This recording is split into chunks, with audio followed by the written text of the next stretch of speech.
Big money, big risk, and big breakthroughs. AI just keeps getting crazier every day. I'm Nate, so AI. This is Ray Cloud, real AI, real talk. And you're tuned in for the AI News Blast for the week. First up, Nvidia and Abu Dhabi just teamed up to build the region's first Nvidia AI Technology Center. They're building humanoids, robots, robot dogs, and robotic arms powered by Nvidia's chips, the new Thor chip. The UAE is dead serious about becoming a global AI hub. And speaking of Nvidia, they're talking about dumping billions, up to $100 billion into OpenAI's data centers. That's one of the largest AI investments in history, all to scale training and keep OpenAI ahead of the pack. You think it'll work? Google DeepMind just updated their safety playbook. They are now preparing for models that might resist shutdowns or try to influence human beliefs. Yeah, that's straight out of sci-fi, but it's on their radar. Meanwhile, OpenAI actually removed persuasiveness as a risk factor category earlier this year. Wild contrast. Citigroup is piloting AI agents with 5,000 employees. Instead of writing 10 prompts, you type 1. And the agent handles multi-step workflows like research, profiles, even translation. Think of it as your office intern that never sleeps. DeepMind and OpenAI just went head to head in the world's hardest coding contest, the ICPC finals. OpenAI's GPT-5 solved all 12 problems, 11 of which were on the first try. I know you know this, but that would have beaten the best human team assembled. DeepMind's model solved a problem that no human could. Human versus machine, machine just took gold. New research shows that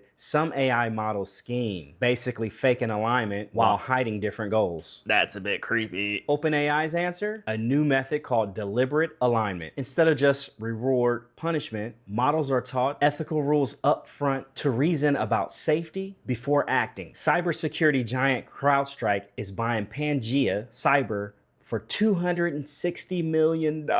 Why? Prompt injection attacks. Yep, hackers are exploiting AI by tricking prompts. AI security is officially the frontline defense. And the UAE again. They're releasing K2 Think, a 32 billion parameter reasoning model. I know that's a little small compared to GPT-5, but powerful and efficient. The lesson? Smaller, smarter models are starting to compete with the behemoth large models. The AI arms race isn't just for big tech giants anymore. So, billion-dollar bets, robots beating humans at coding, an AI that might resist shutdowns. The future's coming fast. Which story blows your mind the most? Drop a comment, like, please subscribe. I'm Nate, so AI. This is Ray Cloud, real AI, real talk.